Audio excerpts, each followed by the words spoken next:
ସ୍ୱାମୀ ଯୋଜନା ଜମକ ପାଖରୁ ଫେରେଇ ଆଣିଥିଲେ।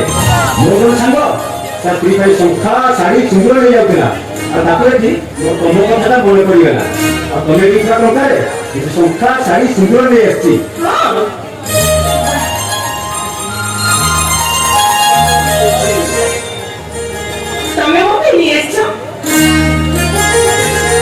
ଏଇ ଶଙ୍ଖା ନିଅ ଶାଢ଼ୀ ସିନ୍ଦୁର ନିଅ।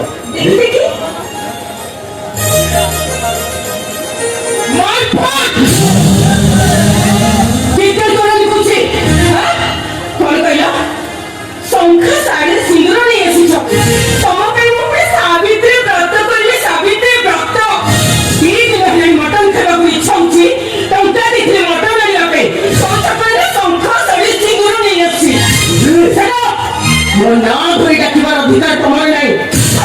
5 ପଇସା ରୋଜଗାର କରିବାର କ୍ଷମତା ନାହିଁ। ମୋରି ଟଙ୍କାରେ ଶଙ୍ଖା ଶାଢ଼ୀ ସିନ୍ଦୁର ରଖ ତମର ସେ ସାବିତ୍ରୀ ବ୍ରତ। ସାବିତ୍ରୀ ବ୍ରତ କଲେ ସତେ ଯେମିତି ମୋ ପେଟର ଭର୍ତ୍ତି ହେଇଯିବ।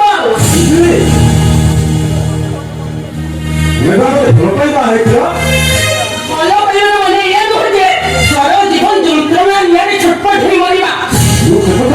ଆଉ କୋଉ କଥା କହୁଛ? ନାଇଁ ତମେ କୋଉ କଥା କହୁଛ କହିଲ? ମୁଠାଏ ଖାଇବାକୁ ଦେଇପାରୁନ, ଭଲରେ ପିନ୍ଧିବାକୁ ଦେଇପାରୁନ, ଭଲ ପାଇ ମ୍ୟାରେଜ କରୁଥିଲ କାହିଁକି ମ୍ୟାରେଜ କରୁଥିଲ? ସେଥିପାଇଁ ତମେ ମତେ ବାଧ୍ୟ କରୁଥିଲ। ମତେ ମ୍ୟାରେଜ ନ କଲେ তুমি ସୁଇସାଇଡ କରିବ ଧମକ ଦଉଥିଲ। ଆଉ ମତେ ମିଟି ଦେଖା କରିବା ପାଇଁ କଲେଜ ଗେଟରେ ଘଣ୍ଟା ଘଣ୍ଟା ଧରି ଅପେକ୍ଷା କରୁଥିଲ। ହେଲେ ଆଜି ତମେ ଏମିତି କଥା କହିପାରୁଛ କେମିତି? ସେଦିନ ଆଜି ଭିତରେ ଅନେକ ଡିଫରେନ୍ସ ସୃଷ୍ଟ। ସେଦିନ ମୁଁ ପ୍ରେମରେ ପାଗଳ ହେଇଯାଇଥିଲି। ଜୀବନକୁ ଏନ୍ଜୟ କରିବା କ'ଣ ମୁଁ ଜାଣିନଥିଲି। ହେଲେ ଆଜି ମୁଁ ଠିକ୍ ବୁଝିପାରୁଛି। ଚୁପ କରୁଛି ମୋର ଏତେ କଥା ଶୁଣିବାର ନାହିଁ। ଶୁଣ, ମୋର ମଟନ ଦରକାର ମାନେ ମଟନ ଦରକାର। ଯାଅ ତମେ ଚୋରି କର, ଡକାୟତ କର, ଯାହା କରୁଛ କର, ହେଲେ ମୋର ମଟନ ଆଜି ଖାଇବାକୁ ଇଚ୍ଛା ହଉଛି ମାନେ ଏ ଘରେ ମଟନ ରନ୍ଧା ହବ, ମୁଁ ଖାଇବି।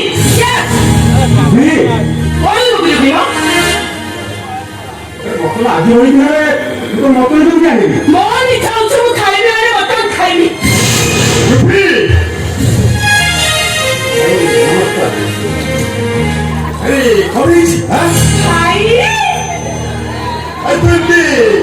ଭାଇ ତମେ ଆସିଛ?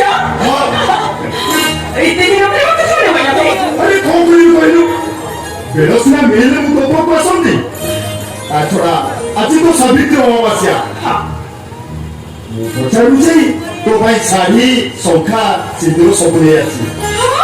ଏଇ ଦେଖିଲୁ ଏ ଶାଢ଼ୀଟା କେମିତିଆ ହେଇଛି? ଏ ଶାଢ଼ୀ ମୋ ପାଇଁ ଆଣିଛ? ହଁ ତୋରି ପାଇଁ, ଖାସ୍ ତୋରି ପାଇଁ ପୁରା ଆଣିଛି। ଓ ମାଇ ଗଡ୍, କେତେ ସୁନ୍ଦର ହେଇଛି ଶାଢ଼ୀଟା। So beautiful. ଏ ଦେଖିଲ ଦେଖ ଶାଢ଼ୀଟା କେତେ ସୁନ୍ଦର ଲାଗୁଛି ନା? ଓ ଭାଇ thank you so much. अरे सोम्या बाबू, अरे इतनी चुपचाप मेरे भी क्या है जो? नहीं कथा कौन की? अरे तुम्हें न कहले मु सबू बाहर से छोड़ी सारी रुपया मटन खाइबा को भाई इच्छा। तुम्हें पैसा अब पुरता तू नहीं पारलो। am I right? আজি ভাই দিলে আমিষ খাইবাটা এটা হয়ে গেল। মন যদি লঙ্কা গাড়িয়া পোখরি গাড়িয়া গঙ্গা আছড়া তবে তাও সেদিনের সত্যবান নহ রূপী সাবিত্রী নহ। এ নিয়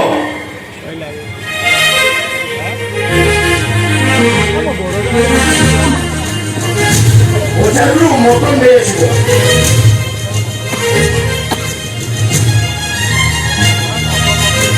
এমনি চাহিদা করো মা, যাও শীঘ্র মটন নিয়ে আসো।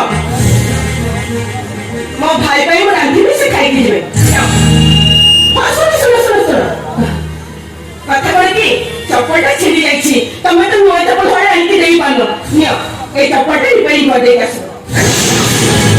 ନିଅ ନିଅ।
ମୁଁ ତମ ପାଇଁ କଣ କରିପାରେ? ତୁ ମୋ ପାଇଁ ଆଉ ଜଣକୁ ବାହା ହବୁ?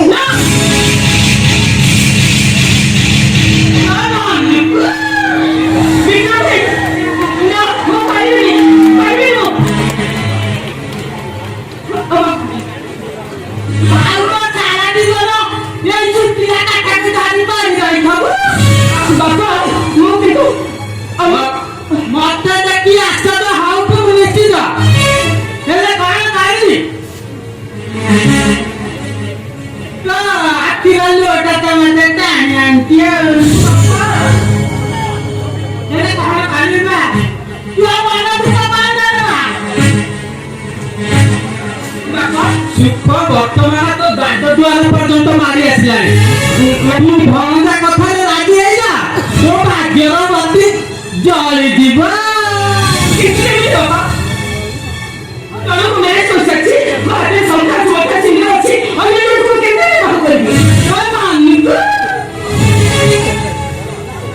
ଏ କଥା ରାଜିକା ଆମେ ମାରିଛୁ ହେଲେ ସମସ୍ତେ ଜାଣିଛନ୍ତି ତୁ ବାହାରେ ରହି ପାଠ ପଢିଛୁ ଏଇଠି ମା ତୁ ହାତରୁ ସଂଖ୍ୟା ଲାଗି ମତାରୁ ସିନ୍ଦୁର ପଛରେ ମୁଁ ବହୁରୁ ଦିଆଇଛୁ ନାଇଁ କଣ କରିପାରିବି? ତାପରେ ତୁ ମ୍ୟାରେଜ କରିବୁ ସେ ରୋହନ ସାମନ୍ତରାୟକୁ। ରୋହନ ସାମନ୍ତରାୟ ସେ ତ ସମାନଙ୍କ ବନ୍ଧୁ। ଏ ମା ପିଲାଟା ଭଲ ପାଠ ପଢିଛି ଦେଖିବାକୁ ଫିଲ୍ମ ହିରୋ ଭଳିଆ ଆଉ ତା ସାଙ୍ଗକୁ ତୋ ଜଡ଼ିଟା ତ ବେଶ ମାନିବ ତାକୁ ତୁ ମ୍ୟାରେଜ କରି ସାରିଲା ପରେ କୋଳି କୌଶଳେ ଆରେ ସେଇ 5 ଏକର ଚକ ଜମିଟାକୁ ତୁ ହାତ ମୁଠାକୁ ନେଇ ଆସିବୁ।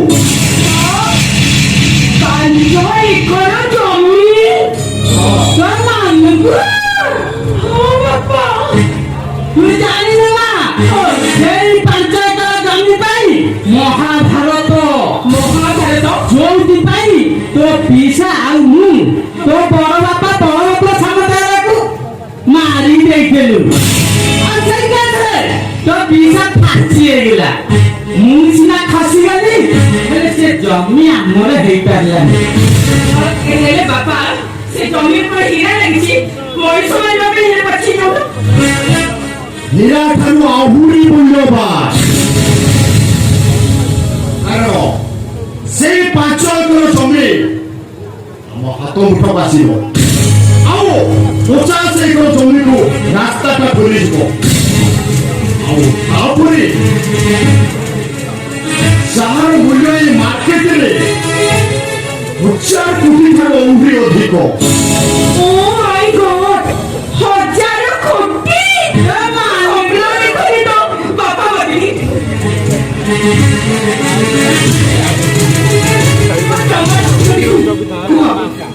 ମୁଖ୍ୟମନ୍ତ୍ରୀ କଣ କରିବେ?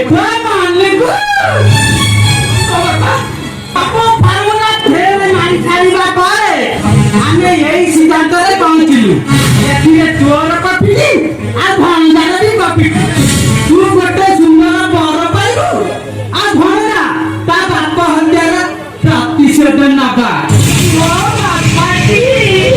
ଖାଲି ସେତିକି ନୁହଁ ଆରେ ଅଧା ସମ୍ପତ୍ତିର ସେୟାରଟା ମୁଁ ତୋ ନାଁରେ କରିଦେଲି। ମୋ ରାଜି ଭାଇ ବାପା ମୋ ରାଜି କରିବା ପାଇଁ ଏକଦମ ରାଜି ରାଜି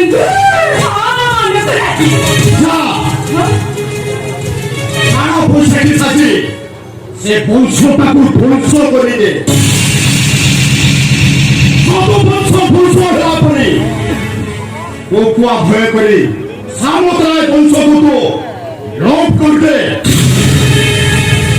ସେଦିନ ଦ୍ରୌପଦୀ ପାଇଁ ମହାଭାରତ ହେଲା ପରେ ଆରେ ତୁ ଆଉ ଗୋଟିଏ ମହାଭାରତ ସୃଷ୍ଟି କରିଦେ ଭାତୃ ବିବାଦକୁ ଘନୀଭୂତ କରି ତୁ ସେ ଘରେ ପାଚେରୀ ଠିଆ କରିଦେ ପାଚେରୀ ଉଠିବ ଭାଇ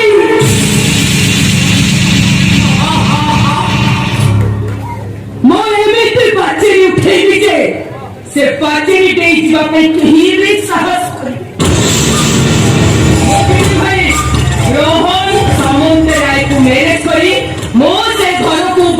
ନେଇକି ଯିବି ମନକୁ